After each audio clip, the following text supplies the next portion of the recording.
नमस्कार और स्वागत है। आप सुन रहे हैं टोटल फिलॉसफी, जहां हम दुनिया के सबसे गहरे, सबसे रहस्यमय और सबसे खूबसूरत विचारों की कहानियां आपके लिए इतनी आसान भाषा में लेकर आते हैं कि उन्हें कोई बच्चा भी बिना डरे मुस्कुराते हुए सुन सके।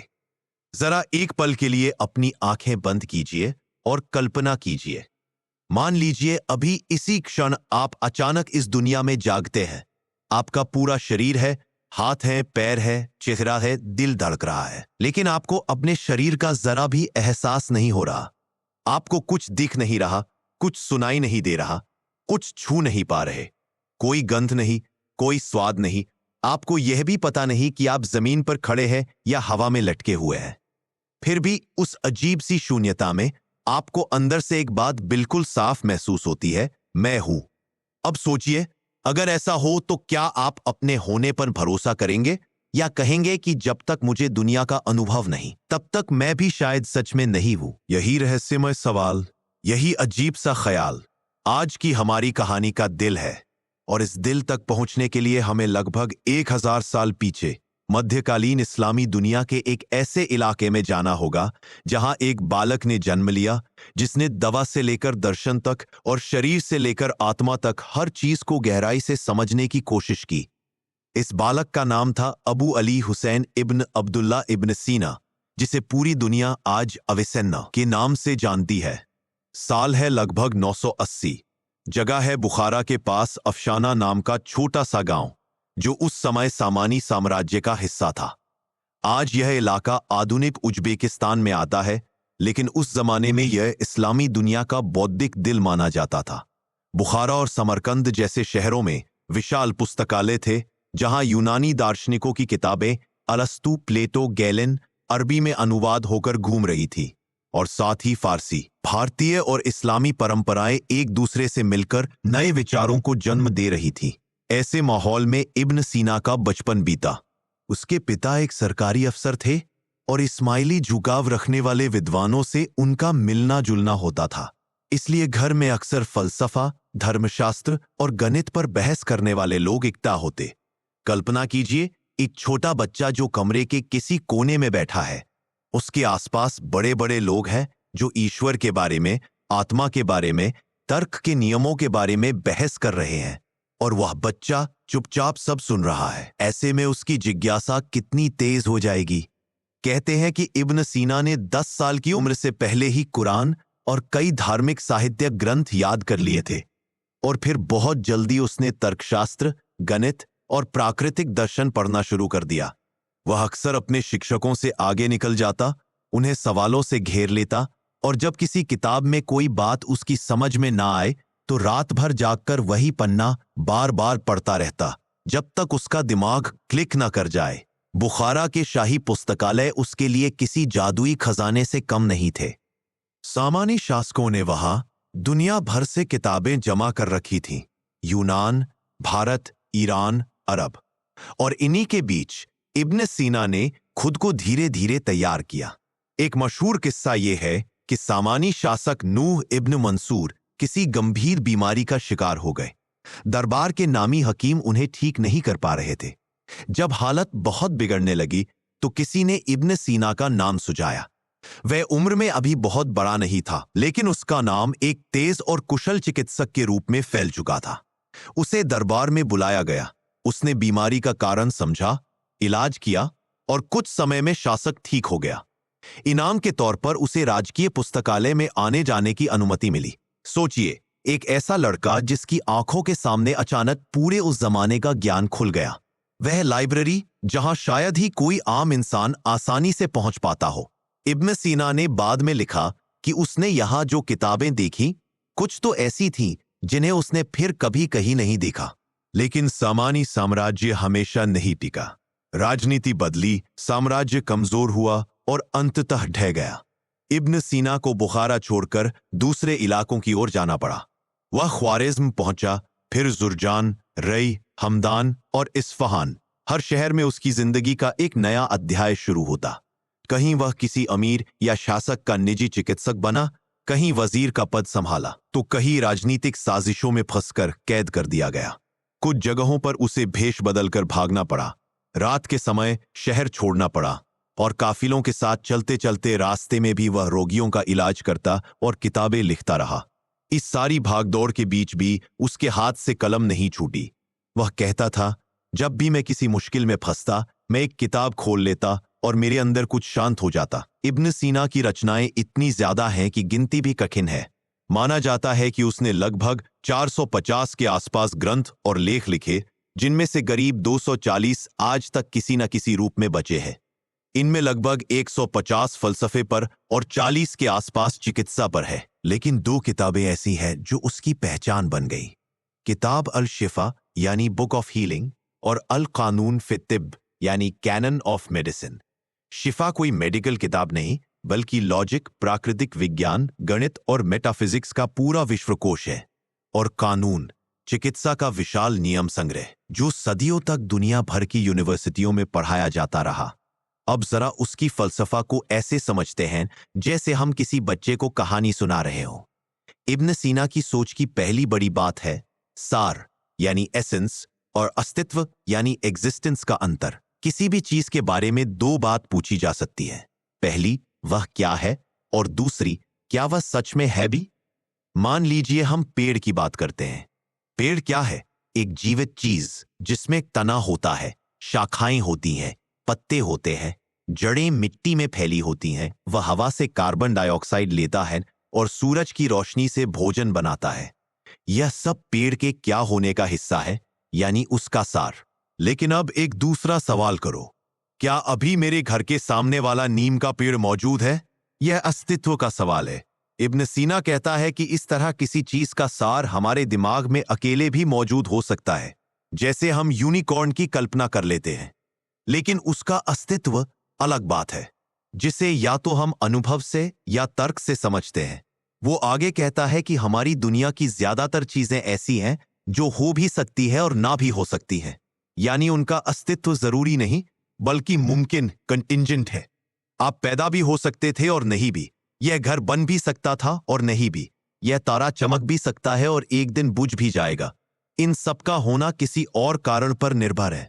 अब अगर हर मुमकिन चीज का कारण भी कोई मुमकिन चीज हो और ऐसा ही सिलसिला अनंत तक चलता रहे, तो सवाल उठता है, क्या पूरा ब्रह्मांड खुद ब खुद जरूर हो सकता है? इब्न सीना कहता है, नहीं।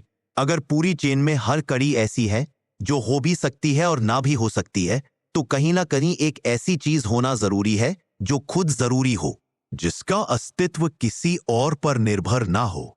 वही है वाजिबुल वजूद, जरूरी अस्तित्व, जिसे हम साधारण भाषा में ईश्वर कह सकते हैं। यह ईश्वर ऐसा नहीं कि पहले नहीं था और बाद में हुआ। यह ऐसा अस्तित्व है जिसके बारे में होना और क्या होना अलग अलग नहीं है। बाकी चीजों के बारे में हम कह सकते हैं कि उनका सार तो यह है, लेकिन वे हैं या नहीं, यह अलग सवाल है। मगर ईश्वर के बारे में उसके हिसाब से सार ही अस्तित्व है, वह होना ही उसका स्वभाव है। इस तरह इब्न सीना ईश्वर के विचार को सिर्फ धार्मिक परंपरा से नहीं, बल्कि अस्तित्व और सार के फर्क को पकड़कर तर्क से साबित करने की कोशिश करता है। अब आते हैं उसके सबसे प्रसिद्ध ख्याल पर, फ्लोटिंग मैन या उड़ता हुआ हवा में झूलता आदमी। यह एक विचार प्रयोग है जैसा आज के जमाने में साइंस और फलसफा में अक्सर किया जाता है। इब्न सीना कहता है, मान लो हम एक इंसान की कल्पना करते हैं जो अभी अभी पैदा हुआ है, पूरी तरह परिपक्व है, लेकिन उसे किसी भी इंद्रिया का कोई अनुभव नहीं दिया गया। न उसने कभी रोशनी देखी, न कोई आवाज सुनी, न हवा का स्पर्श महसूस किया, न किसी चीज को छुआ, न स्वाद चखा, न गंध सूंघी। उसे यह भी पता नहीं कि उसका शरीर है या नहीं, वह किस स्थिति में है, जैसे वह हवा में लटका हो, उसके हाथ पांव फैलाए हुए हों, मगर उसे उनका थोड़ा भी भार या स्पर्श महसूस न हो। बस एक चीज हो कि उसकी सोचने वाली शक्ति चालू हो और वह खुद से सवाल कर सके कि क्या मैं हूं? इब्न सीना पूछता है, ऐसी स्थिति में वह व्यक्ति क्या जवाब देगा? उसके हिसाब से वह शख्स बिना हिचक के कहेगा, हाँ मैं हूं। वह अपने मैं के होने पर शक नहीं करेगा, भले ही उसे अपने शरीर के बारे में कुछ भी पता न हो। इससे इब्न सीना यह नतीजा निकालता है कि इंसान की आत्मा या नफ्स अपने होने के बोध के लिए शरीर पर निर्भर नहीं है, शरीर हमें दुनिया से जोड़ता है, लेकिन आत्मा अपने मैं हूं के अनुभव में स्वयं को सीधे सीधे जानती है। यह ज्ञान न आंख से आता है, न कान से, न स्पर्श से। यह एक सीधा भीतरी अनुभव है। उसकी नजर में यह बात का संकेत है कि आत्मा शरीर की तरह सिर्फ भौतिक चीज नहीं, बल्कि एक गैर भौतिक सत्ता है जिसकी पहचान मनुष्य को सीधे अपने भीतर से मिलती है। अगर इसे बच्चों की भाषा में कहे तो सोचो कि तुम एकदम अंधेरे कमरे में हो, जहां न कोई रोशनी है, न आवाज, कुछ नहीं। तुम हाथ पांव भी नहीं हिला सकते। तुम्हें पता ही नहीं कि तुम्हारा शरीर क्या कर रहा है, पर तुम्हें फिर भी अंदर से यह साफ महसूस हो रहा है कि मैं डर रहा हूं या मैं सोच रहा हूं, यानी मैं हूं। यही तो है कि आत्मा अपने होने का एहसास खुद करती है। अविसेन्ना का फ्लोटिंग मैन यही दिखाना चाहता है कि मैं कौन हूं। पूछते समय अगर सारी दुनिया और शरीर की जानकारी भी हट जाए, फिर भी मैं हूं बचा रह जाता है। इब्न सीना आत्मा की और भी तह बताता है कि हमारे भीतर कई तरह की शक्तियां हैं। नफ्स ए नबातिया, पौधों वाली आत्मा जो बढ़ने, पोषण लेने और प्रजनन की क्षमता देती है। नफ्स ए हैवानी, पशु आत्मा जो महसूस करने और जगह बदलने की शक्ति देती है। और नफ्स ए नातिका, मानवीय आत्मा जो सोचने, परख करने और अमूर्त विचारों को समझने की क्षमता देती है। पौधों में पहली किस्म होती है, जानवरों में पहली 2 और इंसान में 3, लेकिन सबसे खास उसकी नातिका आत्मा है जो उसे ज्ञान और तर्क की ऊंचाइयों तक ले जाती है। इब्न सीना के लिए ज्ञान का सफर इंद्रियों से शुरू होकर बुद्धि तक पहुंचता है। सबसे पहले आंख, कान, नाक, जीभ, त्वचा ये दुनिया से कच्चे अनुभव लाते हैं। फिर दिमाग की अंदरूनी इंद्रियां काम करती है। कल्पना जो चित्र बनाती है, स्मृति जो पुराने अनुभवों को जमा रखती है, और एक शक्ति जो चीजों के मायने और भावनाएं पकड़ती है। इसके ऊपर अक्ल है जो इन सबको मिलाकर नियम और कारण खोजती है और यह क्यों हुआ जैसे सवालों के जवाब तलाशती है।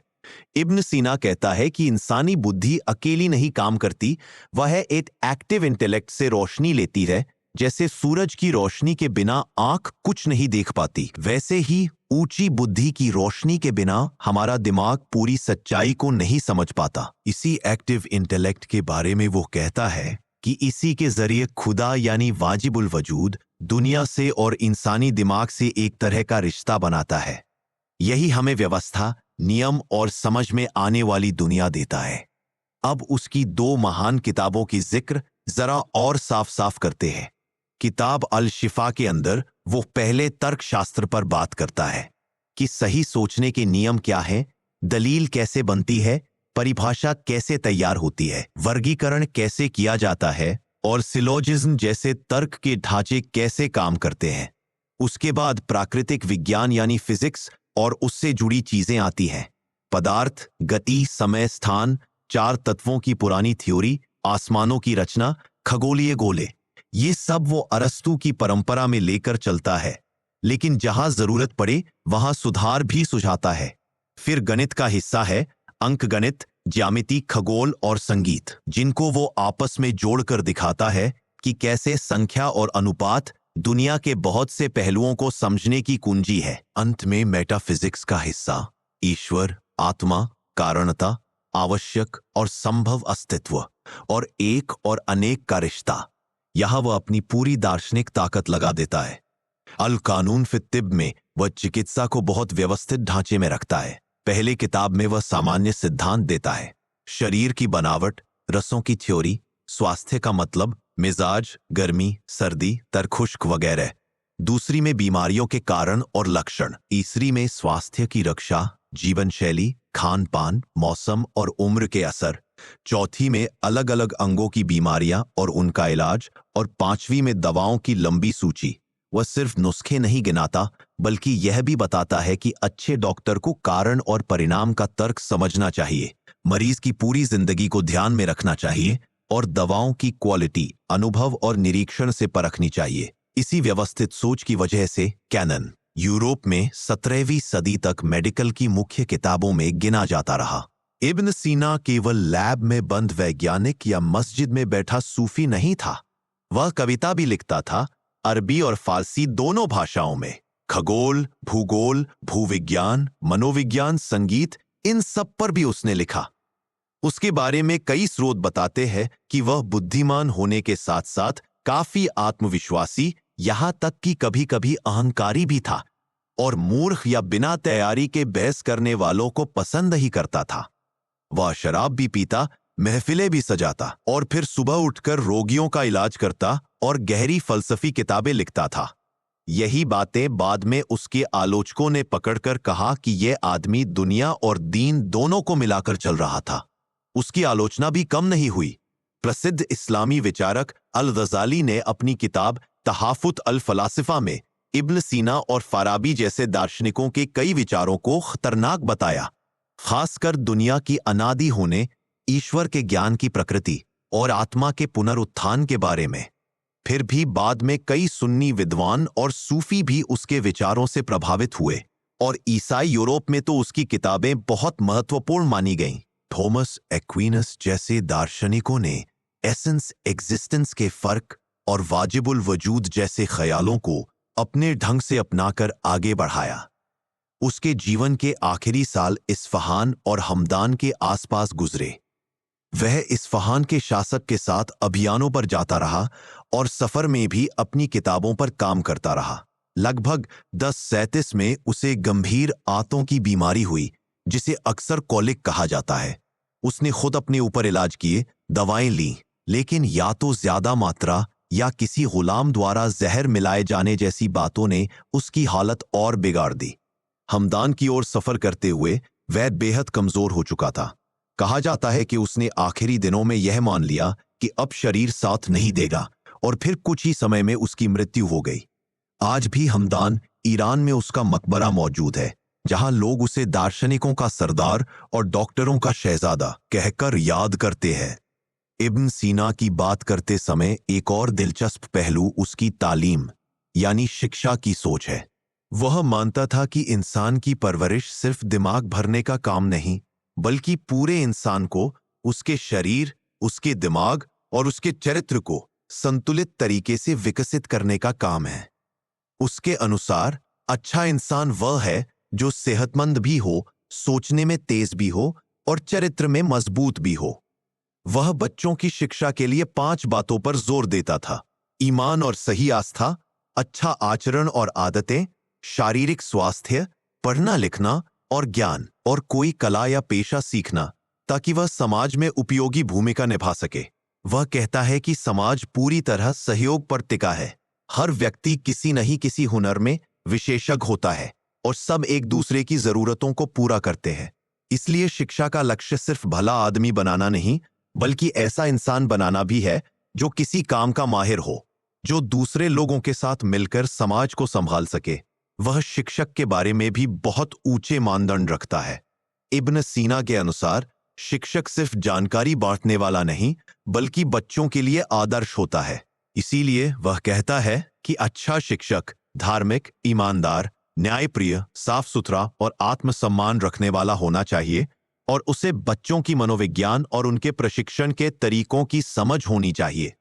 वह अकेले अकेले पढ़ाने से ज्यादा समूह में पढ़ाने पर जोर देता, क्योंकि उसके मुताबिक बच्चे अपने साथियों के बीच सीखते हैं, तुलना करते हैं और अच्छी आदतें और विचार एक दूसरे से पकड़ते हैं। अगर आप सोचें तो आज के मॉडर्न एजुकेशन सिस्टम में जो बातें हम होलिस्टिक डेवलपमेंट और सोशल स्किल्स के नाम से सुनते हैं, उसकी जड़ें इब्न सीना जैसे विचारकों के यहाँ बहुत पहले से मौजूद थीं। अब जरा वापस उसकी फलसफी दुनिया में लौटें और देखें कि उसकी सोच ने बाद की पीढ़ियों पर क्या असर छोड़ा। इस्लामी परंपरा में इब्न सीना ने अरस्तुवादी दर्शन को इस्लामी ईमान के भीतर समेटने की जो कोशिश की, उसने एक पूरे स्कूल को जन्म दिया, जिसे मशाई या परिपाटी दर्शन की इस्लामी शाखा कहा जा सकता है। उसके तर्कों ने ईश्वर, आत्मा और दुनिया के बीच रिश्ते को इस तरह शब्द दिए कि धार्मिक विद्वान चाहे तो उन्हें स्वीकार करे या उन पर गंभीर बहस करे, लेकिन उन्हें नजरअंदाज नहीं कर सकते थे। एक ओर अल-गज़ाली जैसे लोगों ने उसे चुनौती दी, दूसरी ओर सूफी और दार्शनिकों ने उसके कुछ विचारों को अपने ढंग से अपनाया। यूरोप में उसकी किताबों का लैटिन में अनुवाद 12वीं सदी के आसपास से शुरू हुआ और फिर कई शताब्दियों तक चला। अविसेन्ना नाम से उसकी रचनाएं यूरोपीय यूनिवर्सिटियों में पढ़ाई जाने लगीं, खासकर कैनन ऑफ मेडिसिन और अल शिफा के हिस्से। मेडिसिन में तो उसका असर इतना गहरा था कि 14वीं से 16वीं सदी तक वह हिपोक्रेट्स और गैलन के साथ 3 महान हकीमों में गिना जाता था और उसे प्रिंस ऑफ फिजिशियंस कहा जाने लगा। फलसफा में उसके सार और अस्तित्व वाले विश्लेषण, आत्मा की अमरता और वाजिबुल वजूद के तर्क ने थॉमस एक्विनस और अन्य स्कोलास्टिक दार्शनिकों पर गहरा प्रभाव डाला। एक्विनस ने ईश्वर के बारे में अपने तर्कों को बनाते समय कई जगह अविसेन्ना की रचनाओं की मदद ली। इस तरह इब्न सीना सिर्फ एक मुस्लिम फलसफी नहीं रहा, बल्कि इस्लामी और ईसाई दोनों दुनिया के बौद्धिक इतिहास का एक साझा स्तंभ बन गया। उसकी चिकित्सा संबंधी सोच आज के दौर में भी दवाओं और प्राकृतिक उपचारों के संदर्भ में चर्चा में रहती है। कैनन में उसने लगभग 770 के आसपास सरल और मिश्रित दवाओं का जिक्र किया, पौधों, जानवरों और खनिजों से मिलने वाली चीजें और उनके गुण, प्रभाव और दुष्प्रभाव बताए। दर्द निवारक, बुखार, सूजन, जहरीले डंक, पाचन और कई तरह की बीमारियों के इलाज के बारे में जो विवरण उसने दिए, उनमें से कई आज भी शोध का विषय है, क्योंकि उस समय उपयोग में आने वाली प्राकृतिक औषधियों में से कुछ पर आधुनिक दवा विज्ञान ने नए नजरिए से काम किया है। इब्न सीना इस बात पर जोर देता था कि दवा का असर सिर्फ किताब से नहीं, बल्कि अनुभव से भी परखा जाना चाहिए। उसने दवा को वैज्ञानिक तरीके से टेस्ट करने के कई सिद्धांत सुझाए, जैसे एक वक्त में एक ही दवा देना, दवा का असर अलग अलग शरीरों पर देखना और हवा, मौसम, भोजन जैसी चीजों के असर को अलग समझने की कोशिश करना। अब जरा एक कल्पनात्मक दृश्य बनाते हैं सिनेमैटिक अंदाज में। कल्पना कीजिए एक रात, इस्फहान के पास एक किले की ऊंची दीवारों के भीतर एक हवादार कमरा है। कमरे में तेल के दिए की धीमी रोशनी है। बाहर कहीं दूर से घोड़ों की टापों और सैनिकों की आवाजें कभी कभी सुनाई देती है। कमरे के बीचों बीच एक मेज है जिस पर कुछ खुली हुई किताबें रखी है, अरस्तु, गैलन, और बीच में इब्न सीना की खुद की पांडुलिपियां।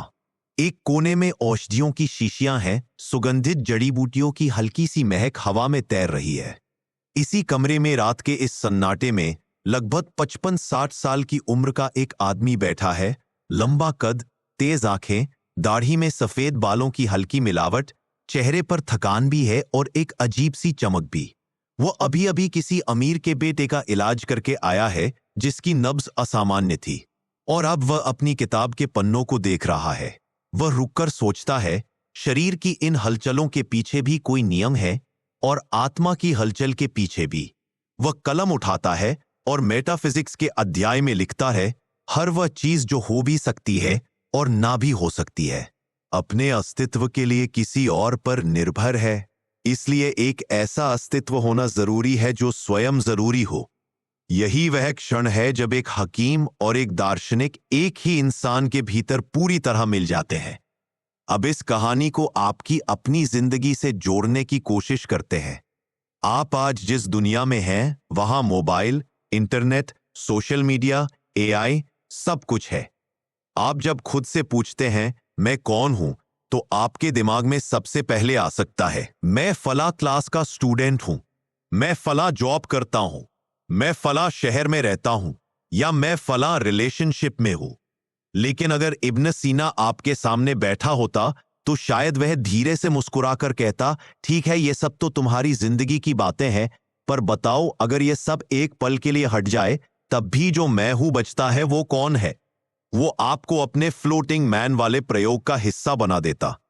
वह कहता, जरा कल्पना करो कि तुम अपने शरीर को बिल्कुल महसूस नहीं कर पा रहे। तुम्हें कोई आवाज नहीं सुनाई दे रही, हवा तक का स्पर्श नहीं, तुम्हें यह भी नहीं पता कि तुम बैठे हो या लेटे हो, सिर्फ तुम्हारी सोच काम कर रही है। अब बताओ, क्या तुम अपने मैं के होने को महसूस करते हो या नहीं? अगर आप कहें हां, मुझे लगता है कि मैं हूं, तो अविसेन्ना कहेगा, देखा, तुमने अपने मैं को बिना शरीर के अनुभव के भी महसूस कर लिया।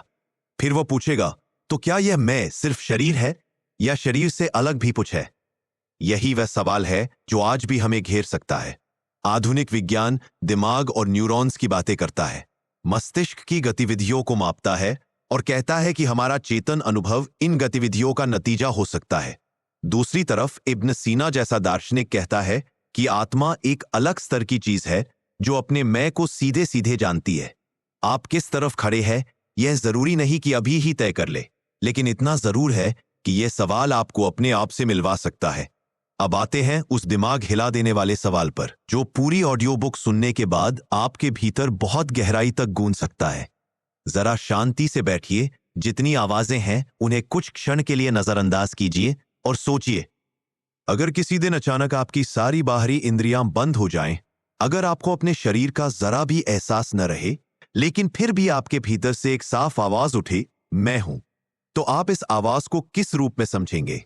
क्या आप मानेंगे कि इस मैं हूं के पीछे एक ऐसी आत्मा है जो शरीर से अलग भी अस्तित्व रखती है, जैसा इब्न सीना कहता था? या आप कहेंगे कि नहीं, यह भी सिर्फ दिमाग की पुरानी वायरिंग और स्मृतियों का खेल है, और जैसे ही दिमाग बंद होगा यह मैं भी खत्म हो जाएगा? और अगर यह मैं सच में कुछ ज्यादा गहरी चीज है, तो क्या इसका कोई संबंध किसी जरूरी अस्तित्व से हो सकता है? किसी ऐसे ईश्वर से जो खुद हम हैं और हमेशा रहेगा? यह सवाल आपको किसी एक जवाब पर मजबूर करने के लिए नहीं, बल्कि आपकी अपनी फिलॉसफी को जन्म देने के लिए है। अब अगर अविसेन्ना की यह लंबी, सिनेमैटिक और दिमाग को कुरेदने वाली यात्रा आपको अच्छी लगी हो, अगर उसके बचपन से लेकर उसके शाही पुस्तकालयों तक, उसके मरीजों से लेकर उसके फ्लोटिंग मैन तक, और उसकी दवाओं से लेकर उसकी आत्मा की खोज तक की कहानी ने आपके भीतर भी कुछ जगाया हो, तो इस सोच को यहीं मत रोकिए। इस वीडियो को लाइक जरूर कीजिए ताकि हमें समझ में आए कि आप ऐसी गहरी लेकिन आसान भाषा में सुनाई गई फिलॉसफी की कहानियां और सुनना चाहते हैं। इसे अपने दोस्तों, अपने स्टडी ग्रुप या उस अकेले दोस्त के साथ शेयर कीजिए जो हमेशा आपसे कहता है, यार फिलॉसफी तो इंटरेस्टिंग है पर कहां से शुरू करूं, समझ नहीं आता। और सबसे जरूरी बात, हमारे टोटल फिलॉसफी यूट्यूब चैनल को सब्सक्राइब कर लीजिए ताकि जब भी हम किसी और महान दार्शनिक, चाहे वह सुकरात हो, प्लेटो हो, बुद्ध हो, शंकराचार्य हो या नीत्शे की जिंदगी और विचारों को इसी तरह की स्टोरी टेलिंग में लेकर आए, तो उसका नोटिफिकेशन सबसे पहले आपके पास पहुंचे। साथ ही अगर आप हर दिन छोटी छोटी ऑडियो क्लिप, सवाल और ऐसे विचार चाहते हैं जो आपकी सोच को धीरे धीरे गहराई की तरफ धकेले, तो हमारे व्हाट्सएप चैनल को भी ज्वाइन करिए, जिसका लिंक हमारे चैनल के बायो में दिया हुआ है। वहां शायद किसी दिन एक छोटी सी लाइन, एक छोटा सा सवाल आपके सोचने के ढंग को हमेशा के लिए बदल दे।